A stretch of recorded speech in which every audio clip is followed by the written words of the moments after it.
going to talk about something that at first glance is not exactly language technologies, because the main goal of this presentation is to talk about big data, but of course within big data, as you will see, language technologies are a good part of it. So I work for a company that is Atos. I would like to explain first of all who we are. Most of you probably know about Atos because it's a multinational but European company. But now it's more than 70,000 employees all around the world. So we are an IT and consultancy company. As you can guess, as we are all around the world, not only in Europe, we have a lot of issues with language technologies, especially dealing with clients that needs special products or special portals in different technologies. The important thing is that in Atos we care a lot about innovation. So I don't want to bother you with a lot of slides about the company, but the key word in most of the slides is about innovation, which is part of the title of this session as well. So basically, in Atos we have an internal way of dealing with innovation. First of all, we have an innovative offering for our clients that is increasing every year. He said that around 10% each year. But we have also a technological board that is dealing with innovation in all around Atos. It involves people from different countries, different sectors, etc. within Atos. And we try to evangelize on how the different clients and also internally in Atos with innovation in all fields, not only language technologies. For that, we have a special unit in Atos, around 200 people, that is dealing with research and innovation in multiple fields. It's called Atos Research and Innovation. So this Atos Research and Innovation is the R&D hub of the whole Atos group. It's based basically in Spain and in Turkey. We have two countries, but with people from all around the world.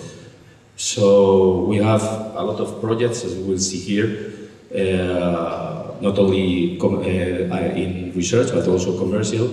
Right now we are in Europe, for instance, we have more than 100 projects running today for NetP7 or other programs.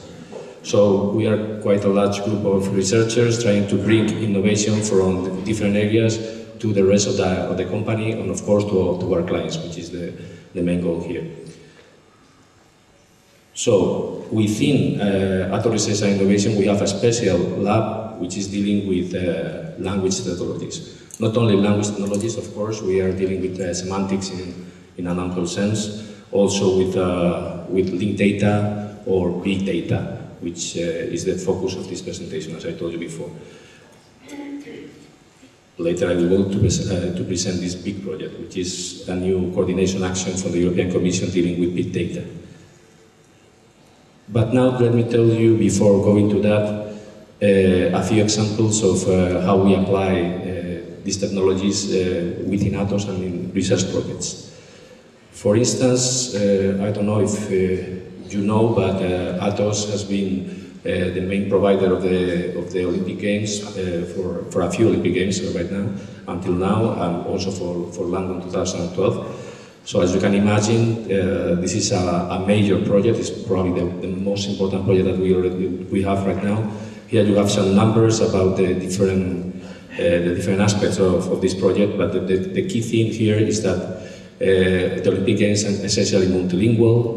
We have to deal with multiple languages. We have to deal with not only with the final customers that are the people that are attending to the games, but also journalists, TVs. So it's a huge project where technologies, such as language technologies, big data, and other technologies are a must in this type of project. We have other projects like that, but let me focus now on a research project. I saw outside of the room a poster about the Cresmoy project, so people from Cresmoy are probably here. This is a project where we are involved. It's an IP of the NetP7, and the main focus is trying to create a multilingual and multinodal search engine for the biomedical domain. So in here there are many tools that are going to be provided for this community, and as you can imagine, there is a huge effort, especially in the field of language technologies. In this project, the idea is that you can collect information from different type of documents, images, videos from the biomedical domain, and then try to search in your own language and receive summaries in your own language, even if the document is not in your language. So it's a kind of huge effort in terms of dealing with this type of technologies in this domain. Going to a second example, as you see, the web today is growing. We know that it's no longer as it was in the past, that there were a few providers. Now everybody is somehow a publisher in internet, so we can get a lot of information and a lot of insights by, let's say, crawling or taking this information, analyzing it, and getting some interesting results for different fields. So, for instance, as you can see, people can let's say, create content or browse content from whatever place they would like to do. And the content is very variable. For instance, you can see here several examples in the financial domain, from forums, from Twitter, etc. So if you want to make sense of this growing universe of unstructured data, you need to apply, of course, language technologies. This is, in a sense, is difficult because, first of all, you have to separate what is worth it and what is not. So it's not as easy as it seems. And also, the multilingual quality of this effort is quite important, because the web is essentially multilingual. Even if most of the information is in English, in some specific domains you would need to query for data that is in the different languages. Because, for instance, if you would like to see in the financial domain, as an example, how is the evolution of a bank in Spain, which is now a big problem, probably you have to work with Spanish information. But in other cases, it's worth it all in English.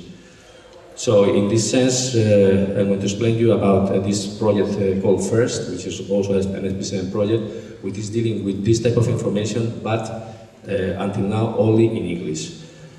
It's trying to create a framework for dealing with unstructured information from the financial domain in English, but with the aim of being multilingual in the future, so creating somehow a way of replacing the components that are language dependent for other components from different languages.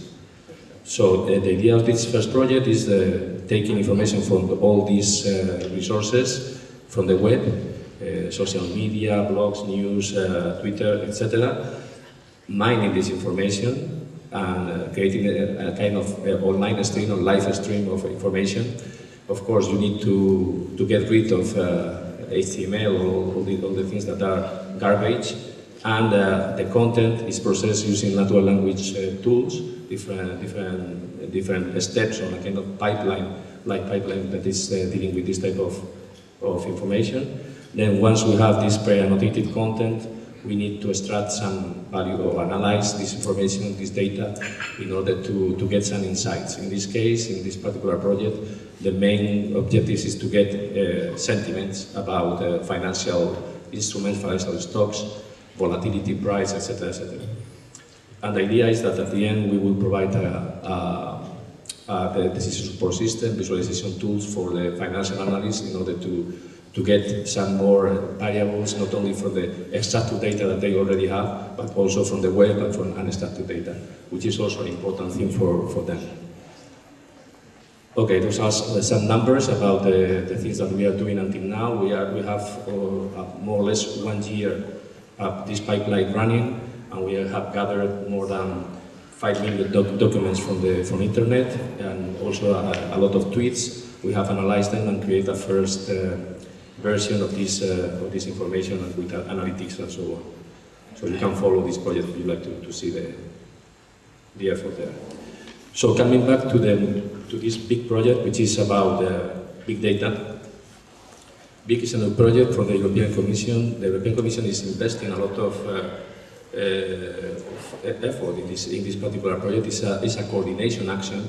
So the idea of this project is not really delivering software, but creating roadmaps, creating other type of policy making results that allows to take up with this big data in Europe.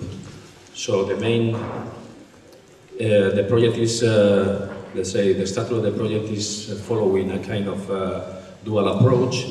On the one hand, we have we want to study the different sectors, different domains, and in these domains see the needs that they have for big data technologies, language technologies, other analytic technologies, and then try to bridge the gap between let's say the technicians that work in one specific language and the policymakers, CEOs from companies, CTOs that sometimes work in a completely different language and try to picture the landscape of big data in Europe for the next years.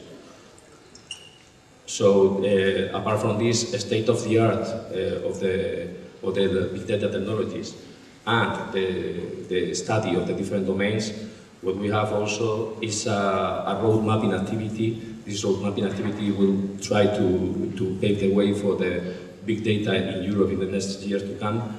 And also the idea is to do something similar to what the community of the future internet is doing with this public and private partnership, this PPP, to try to establish the way of creating a PPP on big data.